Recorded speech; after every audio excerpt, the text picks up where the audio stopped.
Pernah nggak sih kalian dengar kalimat kayak gini? Ibu hamil itu nggak boleh minum kopi tahu? Atau, kok makan sashimi sih? Itu kan ikannya mentah, nanti anaknya bau amis loh. Dan masih banyak lagi pernyataan-pernyataan yang kayak gini. Kira-kira pernyataan tadi mitos atau fakta ya? Kalau mitos, kasihan banget dong. Banyak ibu hamil yang stres karena mau makan atau minum ini itu jadi nggak diperbolehkan. Nah, gimana kalau ilmu giziku kali ini mengupas tuntas mengenai mitos dan fakta mengenai ibu hamil yang beredar di masyarakat. Nggak cuma ibu hamil aja yang boleh nonton, siapapun boleh banget loh nonton video ini. Tunggu, sebelum kita lanjut ke mitos dan fakta, yuk like, share, and subscribe ya. Mitos atau fakta ya? Kira-kira ibu hamil boleh gak sih minum kopi? Nah, sebenarnya kenapa sih larangan terhadap kopi ini sering kali muncul? Apa sih kandungan dari kopi ini yang sangat ditakutkan oleh banyak orang? Gini teman-teman, kandungan yang sering diperbincangkan dari kopi ini sebenarnya adalah kafein. Tapi kalian tahu nggak kalau kafein ini sebenarnya secara natural ditemukan tidak hanya di kopi saja loh, tetapi bisa juga ditemukan pada teh dan coklat. Menurut Food and Drug Administration of USA, mereka mengatakan batasan untuk mengonsumsi kopi bagi ibu hamil adalah 200 mg per hari atau setara dengan 1,5 cangkir kecil kopi atau teh. Tapi apakah dengan referensi dari FDA sudah bisa dipastikan bahwa semua ibu hamil boleh mengonsumsi kafein? Nah, ada penelitian yang menarik yang dilakukan di Beijing, China. Menurut penelitian Jingjing et al, selama kehamilan, terutama trimester pertama, ditemukan bahwa metabolisme kafein pada ibu hamil secara signifikan mengalami penurunan. Kafein adalah senyawa lipofilik atau senyawa yang larut dalam lemak, di mana dalam kondisi ini, kafein mampu menembus membran sel tubuh manusia,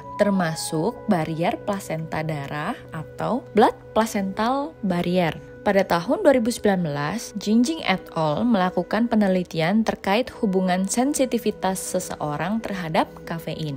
Grup A adalah kategori ibu hamil yang insensitif atau tidak sensitif terhadap kafein, dan grup B adalah kategori ibu hamil yang sensitif terhadap kafein. Kategori ini digolongkan berdasarkan jumlah enzim CYP1A2 yang berfungsi untuk mediator metabolisme kafein, Adora A1 atau A2A yang berfungsi sebagai target sel senyawa kafein untuk berikatan dengan tubuh dan kondisi yang berhubungan dengan perkembangan ibu hamil dan janin. Contoh seperti diabetes mellitus pada kehamilan. Pada kelompok yang sensitif terhadap senyawa kafein, wanita yang mengonsumsi 2 cangkir kopi selama trimester kedua dan ketiga diketahui terjadi penurunan aliran darah pada bagian rahim yang pastinya akan menyebabkan terjadinya penyempitan pembuluh darah atau vasokonstriksi pada sirkulasi uteroplasental, yaitu sirkulasi pada uterus atau rahim dan plasenta atau ari-ari. Dan diketahui juga mampu menurunkan kemampuan transfer gizi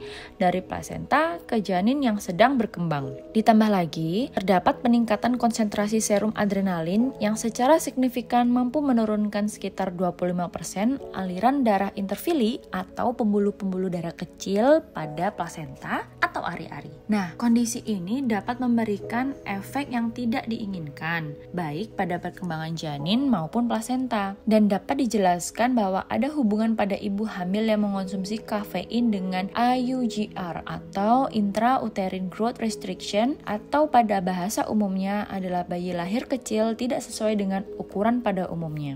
Kemudian overweight, obesitas, bahkan gangguan perkembangan kognitif janin. Tidak kalah pentingnya, pada penelitian ini ditemukan bahwa pada trimester pertama, ibu hamil yang sensitif terhadap senyawa kafein juga memiliki peningkatan risiko terjadinya keguguran. Nah, jadi fakta ya teman-teman, bukan berarti ibu hamil sama sekali tidak boleh minum kopi sama sekali ya. Ya, kalau mau sekedar cicip-cicip karena ngidam boleh kok. Yang penting tahu batasannya ya. Next to our second myth or fact. Apakah benar ya kalau makan sushi atau sashimi nanti anaknya jadi bau amis?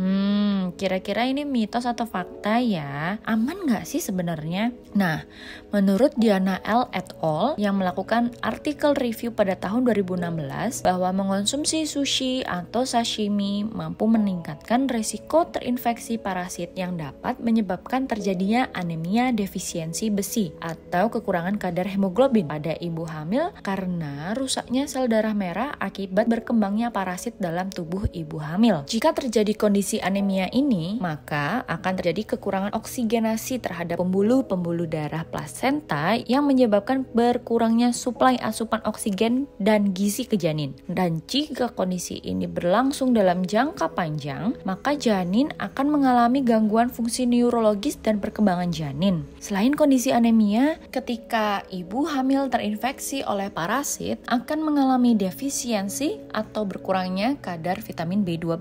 Parasit menggunakan vitamin B12 pada ibu hamil sebagai salah satu sumber makanannya, dan kekurangan vitamin B12 pada ibu hamil dapat menyebabkan gangguan penglihatan atau peripheral neuropathy dan sistem saraf pusat atau bahasa medisnya central nervous system degenerative lesions. Sedangkan pada janin, kekurangan vitamin B12 dapat menyebabkan gangguan pada sistem saraf pusat atau neural tube defects dan IUGR, intrauterine growth restriction. Tidak hanya itu, diketahui bahwa parasit yang dimakan oleh ibu hamil dari makanan belum atau kurang matang seperti sushi dan sashimi mampu bermigrasi menuju traktus biliaris atau saluran empedu yang nantinya nih teman-teman dapat menyebabkan kondisi kolesistitis atau radang pada saluran empedu dan juga kolangitis, yaitu radang pada kandung empedu. Dan ada yang menarik lagi nih, penelitian dari Kulawik et al. Pada tahun 2017 di Polandia membuktikan bahwa jenis makanan raw food atau makanan mentah seperti sushi dan sashimi tentunya diketahui mengandung senyawa logam berat seperti merkuri, kadmium, arsenik, dan nikel. Ketika ibu hamil mengonsumsi makanan dengan kandungan merkuri yang tinggi, sangat berhubungan dengan penurunan perkembangan kognitif dan intelektual sang janin. Dan pada saat ibu mengonsumsi makanan dengan kandungan kadmium yang tinggi, berhubungan dengan gagal ginjal, renal tubular damage, osteoporosis, dan kanker, termasuk payudara, kandung kemih, rahim atau endometrium, dan kanker paru loh teman-teman. Lalu, bagi ibu hamil yang mengonsumsi arsenik yang berlebihan, akan menyebabkan gangguan jantung dan pencernaan. Serta bagi ibu hamil yang mengalami toksisitas pada nikel, berpotensi menyebabkan gangguan pada ginjal, hati, dan sistem reproduksi. Nikel juga diketahui sebagai suatu senyawa karsinogen, yaitu senyawa yang mampu memicu terjadinya penyakit kanker. Nah, jadi kita tahu ya teman-teman, bahwa dari pernyataan ibu hamil tidak boleh makan sushi atau sashimi, itu ada benarnya loh. Sebaiknya teman-teman mengonsumsi makanan yang sudah melalui proses pematangan terlebih dahulu ya, untuk mengurangi resiko terjadinya infeksi parasit ini. Nah, sekarang kita lanjut yang ketiga nih. Kira-kira ibu hamil boleh nggak sih makan nanas? Nah, nanas itu adalah buah yang sangat kaya akan zat gizi teman-teman, seperti vitamin B, C, folat, mangan, dan yang pasti kaya akan serat. Menduduki peringkat kelima, membuat Indonesia sebagai salah satu negara dengan penghasil nanas terbesar di dunia. Buah nanas biasanya diolah dan dikonsumsi dengan berbagai macam cara yang berbeda-beda. Nah, ada yang dimakan, ada yang dijadikan selai, pokoknya macam-macam ya teman-teman. Pada tahun 2014, Nuang Kudu et al. Melakukan penelitian mengenai hubungan kontraksi rahim pada jus buah nanas atau bahasa latinnya Ananas comosus yang diketahui mengandung senyawa bromelain. Bromelain ditemukan pada buah maupun pada bagian batang nanas itu sendiri. Penelitian ini dilakukan secara in vitro menggunakan uji pada otot rahim pada tikus dan ditemukan hasil bahwa jus buah nanas segar dapat menyebabkan terjadinya kontraksi otot rahim. Diketahui bahwa bromelain ini mampu merangsang produksi dari reseptor histamin yang merupakan salah satu faktor dari terjadinya kontraksi otot di rahim.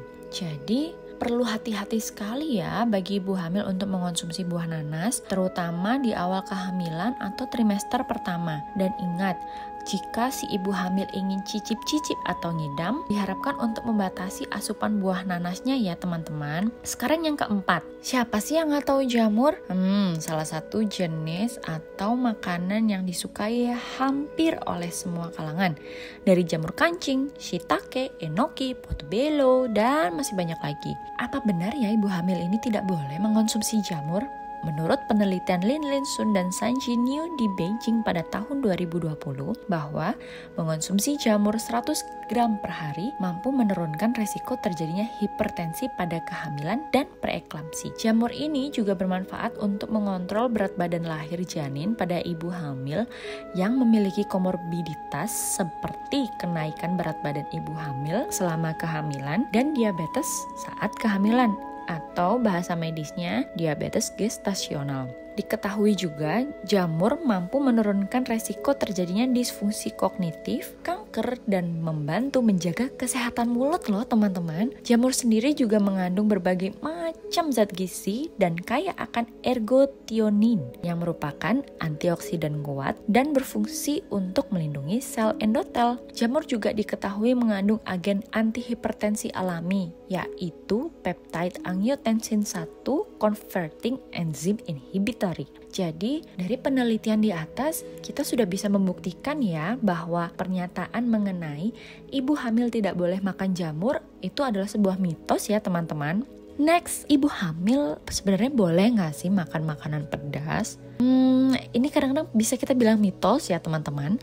Karena ibu hamil sebenarnya boleh kok makan pedas, tapi harus diingat bahwa makanan pedas memiliki kecenderungan untuk meningkatkan rasa tidak nyaman pada perut dan akan memberikan sensasi seperti terbakar atau heartburn, mulas, dan diare. Pastikan di saat mengonsumsi makanan pedas, para ibu hamil ini meningkatkan asupan air mineralnya. Kenapa? Agar tidak terjadi dehidrasi. Oh iya, apakah kalian tahu kalau ada hubungannya loh makanan yang dikonsumsi ibu selama kehamilan dengan kemampuan anak dalam menerima atau menyukai makanan? Menurut pencarian literatur yang dilakukan oleh Joan et al. Pada tahun 2019, bahwa selama masa kehamilan pada usia 15 minggu terjadi perkembangan persepsi rasa yang terjadi pada janin dan akan terus berkembang hingga janin dilahirkan. Makanan yang dikonsumsi oleh si ibu ini nantinya akan ditransfer melalui amniotic fluid atau cairan ketuban ya,